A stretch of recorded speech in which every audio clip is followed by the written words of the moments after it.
Hello people of the internet, my name is the Movie Guy, and today we're going to do a little bit different. This is both regarding Game of Thrones, a series on the television, and Lord of the Rings, a movie, and I'm called the Movie Guy, but I think this video is basically more based on the books that George R. R. Martin and JRR Tolkien wrote, so it's more like a writer comparison. I do have a few disclaimers though. I've read Lord of the Rings, all three books, and with George R. R. Martin's books I'm at book 4, A Feast for Crows. So, but I think I've read enough to just base an opinion on both writers. I've also read The Hobbit for school, and yeah. Also, a kind of a disclaimer, not sure if it's going to happen, but I read the books in my own language, so some names, for an instance, Meryn and Pippin are like translated differently, so I might not get some names right because I just read them the whole time in my own country language. So a few disclaimers, and so let's begin with the video and give my opinion on both writers. But first, as I said, you can divide this topic in whether you're going to base it on the books or the films or series. I'm going to start with the films and the series because that's a little bit easier to base, or I'm going to roll through that very quickly because, as you know, JRR Tolkien died before he even could see his film on the big screen. So JRR Tolkien had no influence while shooting the movie. George R. R. Martin was alive and is still alive when they were shooting Game of Thrones. So George R. R. Martin could like correct the directors who were making Game of Thrones. So I think that's a pretty big benefit for George R. R. Martin to show people with the series. Yeah, how can I call it? What he was thinking while he wrote it. But series or movies, I know it's also series are much longer, so there's many more details and information you can get from the series. But I still have to go with Lord of the Rings. I think Lord of the Rings are better than the Game of Thrones series. I don't know why. I just think Lord of the Rings is just so immense, fucking good special effects, and it's just for 3 movies. I think, and I'm more excited about these 3 movies than I am for the 4 seasons of Game of Thrones. I think just that the movies are just better in comparison to the series of George R. R. Martin. But that's just because in Lord of the Rings there's a better balance between just some action and some adventure and exciting things, and the talking scenes. I think, yeah, right. So sorry, I just didn't came out of my words quite. But it's still, nevertheless, it's not like that I'm misjudging a Game of Thrones. I think it's a narrow spot for Lord of the Rings. They're quite, like, you could almost say a second.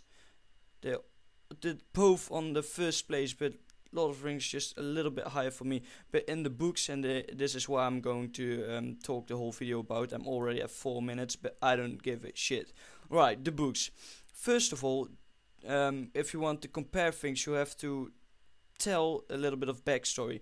JRR Tolkien was born in 1922, I think it is. He lived and fought in the First World War. So World War One, yeah, right. So he's pretty old, and that's, I think you can notice in his writing style. I think J.R.R. Tolkien's writing style is like very, sometimes, maybe it's just because the books I read in my own language are a bit like classically, translated. But I really have the feeling that if you compare Lord of the Rings to Game of Thrones, Lord of the Rings is written in a much older style, and people are talking like a little bit oldish, a little bit, a little bit like if they were written in 1922. George R. R. Martin, on the other hand, wrote his first novel, Game of Thrones, in nay, 1995. Yeah, 1995.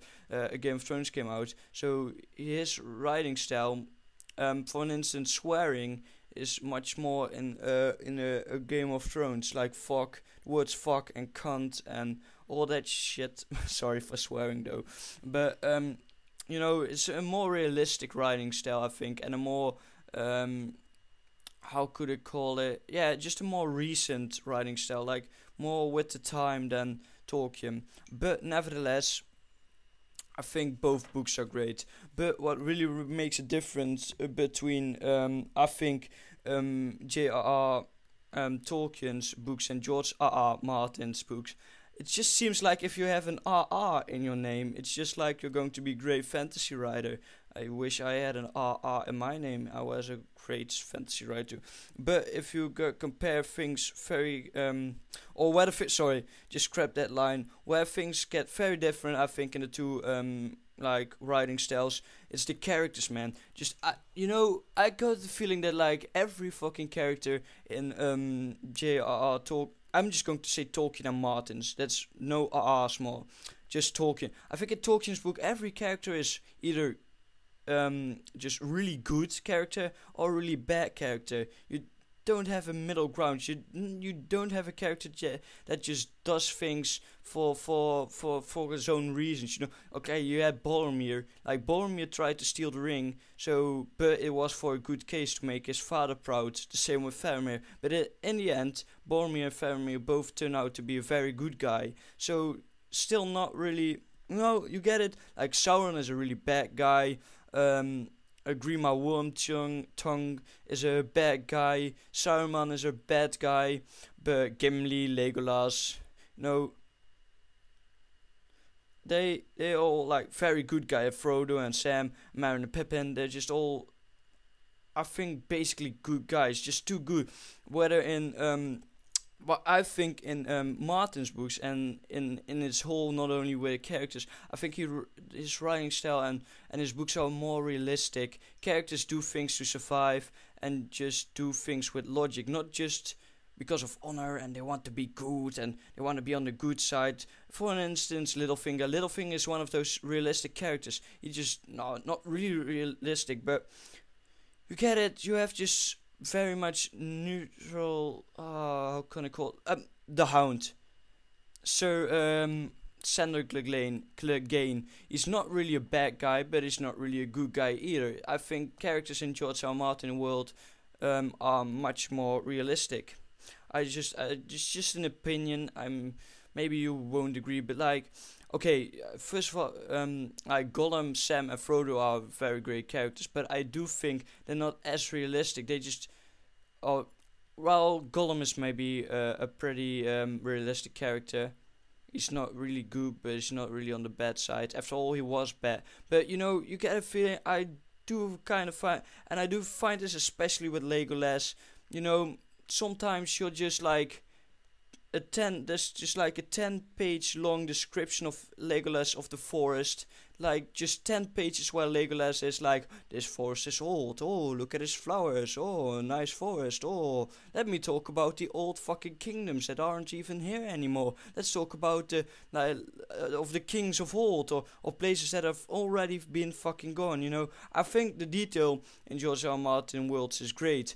But if I want to hear about all that stuff, I will buy the companion books. And in Lord of the Rings, I just felt like sometimes it was going a little bit long on it, and especially one fucking chapter. So I feel really bad. It's like insulting the god of fantasy writing. Like, I'm just insulting and correcting God, but the Council of fucking Elrond, please. Like, Boromir was talking like 20 pages talking about the old Gondor and the old cities in Gondor and the old kings in Gondor and every old fucking tree and every fucking thing in Gondor. It was just so...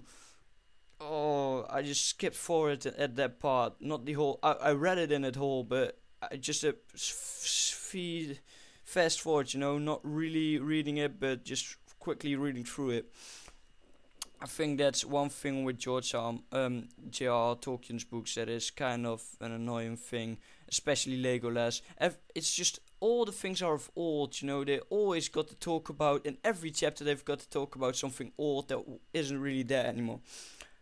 But with the old things comes another thing, and that's the world of both. You can compare the worlds very good, because at the beginning of the book you both have a map of the worlds. The worlds are like both made up worlds. It's just, this is pretty easy to compare. And I just want to point one thing out. They always praise J.R.R. Tolkien for his excellent like description of the world, and he describes very well, especially in the Silmarillion, if I pronounce that alright. He gives a lot of backstory at how the world came to be, of all the old gods that created this and that, and how Middle Earth came to be. That's all great, but I do think that George R. R. Martin is kind of left out with this case, because I feel like George R. Martin does quite the same thing. George R. Martin describes of old Valyria, of Essos, of all the lands, and he made up a few more cities and countries that I think than J.R.R. Tolkien, in my opinion, right? It's my opinion. I know that the map of Lord of the Rings is much more detailed than the map of Westeros that I got, at least, but still, I think George R. R. Martin is kind of left out at this topic, because he does. I think George R. R. Martin has come up with quite a few gods and culture of his own in his books. Yeah, right. But what it is with J.R.R. Tolkien, I think J.R.R. Tolkien is a bit more creative in his world and in his races. For instance, the Hobbits. The Hobbits weren't really there before George R. R. Martin like came up with Hobbits. But for instance, with George R. R. Martin books, George R. R. Martin characters and cultures are mostly based on real life events and cultures and races. Like for instance, Essos is mainly like Egyptian, with pyramids and pyramids clothing style, you know, but and almost the whole of Westeros is like medieval typed. I know that with Tolkien books it's also kind of medieval, but I don't think if you look at it you would say, whoa, that's really medieval, especially the hobbits and the orcs and the ents and the eagles and Sauron itself and the whole world. You don't get that medieval feeling. And with George R. R. Martin, it's kind of, you could call it a medieval drama, and with Tolkien's books it's really a fantasy, because the races are really creative. And with George R. R. Martin books, I do feel that he didn't come up with quite as much for races. I know he invented the White Walkers and mammoths, but still, that's his one. Mammoths and giants were already like fairy tales before George R. R. Martin came up with him, and like dragons were already there when George R. R. Martin like pictured it and wrote it down. But with J.R.R. Tolkien, he kind of invented Hobbiton and hobbits as it is raised, and the ents. I'm not sure. I kind of think that the ents are a fairy tale even before Tolkien wrote about, but I'm not sure. Right, but that's just one thing you can compare. I think that are like quite, quite different. I think the worlds are the same. I think not really. Yeah, I already explained it. The races and cultures are not the same, but the worlds itself, the maps and how the world looks is kind of the same. Except for Mordor. But with the worlds, I still have to go with Tolkien, because Tolkien just created more original things, I think. But now we go to the story. That's the important shit of all, right? You read a book for the story. And I do have to give George R. R. Martin credits for this, because George R. R. Martin has way more plot lines. You have like 10 POV characters in one book, where you add JRR Tolkien, you only follow Frodo. And don't get me wrong, I like the story of Lord of the Rings, and it's quite original with a ring, bring them to the mountain. But at some points it's also quite, oh no, Frodo's not the only guy you follow. You also follow Aragorn and his companions like Gimli and Legolas and Merry and Pippin. You follow them too, but George R. Martin has way more plot lines and way more characters to follow and way more characters to love or hate, and I do like that.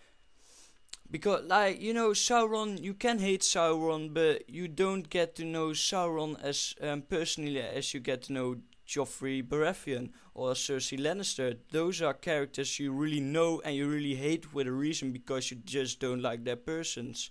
But Sauron you don't really know personally, especially because it's just a flaming eye. You couldn't really chat with a flaming eye, but you're not, throughout the movies, you're not hating Sauron. You could hate Saruman, that's right, but with Game of Thrones you've really got characters that you've grown to hate more. Characters you grow to love, there are as much in Game of Thrones as there are in Lord of the Rings, so that's not really a comparison. But after all, I think the characters in Martin's books are more realistic and more, just. But again, with back at the point of the story, I think that like George R. Martin's story is so, if you wanted to just like short it up and tell it to a friend and explain it to a friend, it would take so long to describe. Even if you just shorten it up, it would be very fucking hard to describe it to a friend. Whereas Lord of the Rings isn't really that hard to explain. You just tell a hobbit finds a ring, he's got to take the ring to the fucking mountain. Where a Game of Thrones you can't. The synopsis isn't really that easy to explain. You could be like, oh, there are 7 kingdoms and they're battling over the Iron Throne, but that's not true because not all 7 kingdoms are battling. As for instance, the Vale isn't afflicted with war, but that's not really doesn't really have to do with it anything. Sorry, I just dropped a thing. But the story of George R. Martin's way better. And at the end, I've got to give the movies to Tolkien. I know it's not really a comparison with the movies and the books, but still, the movies go to Tolkien. But and a really close quarters or close final, I've got to give the books to George R. R. Martin. I know that without Tolkien, George R. R. Martin wouldn't be writing these books at all, and I know that J.R.R. Tolkien is like the idol of George R. R. Martin, and George R. R. Martin started writing books because of Tolkien. But I do think that Martin finds a very good way to balance action, adventure, drama, and fantasy, and all that shit, and medieval. It's just the books are quite good, and with not that much difference, I think, at the end, and I both love the writers, but I do think that George R. R. Martin, with his crazy weird police hat and his battles all the time, he wins. Just, because he can also just shock you so much with the deaths of characters. Where with Tolkien, only Boromir died, and Theoden died, and Saruman died, but that weren't really as shocking because, for instance, Saruman, you didn't know Saruman that personally, so it's not really that kind of a relief that he's dead. And with George R. Martin, he just kills off your favorite and most honorable characters, as J.R.R. Tolkien would never kill off Sam Gamgee, for an instance. I know that wouldn't really make sense for the story, but for an instance, or kill off Merry and Pippin killed by orcs. George R. R. Martin would do that. I'm not saying it's always good to kill off characters without a reason, but I do think it has a shock value that is something to be noticed, and I do think that George R. R. Martin wins the rounds of book. This was my time for today. I hope I didn't make fans that angry, but I have to quit it here. I hope you liked the video, and I'll see you in another video. Bye, you guys.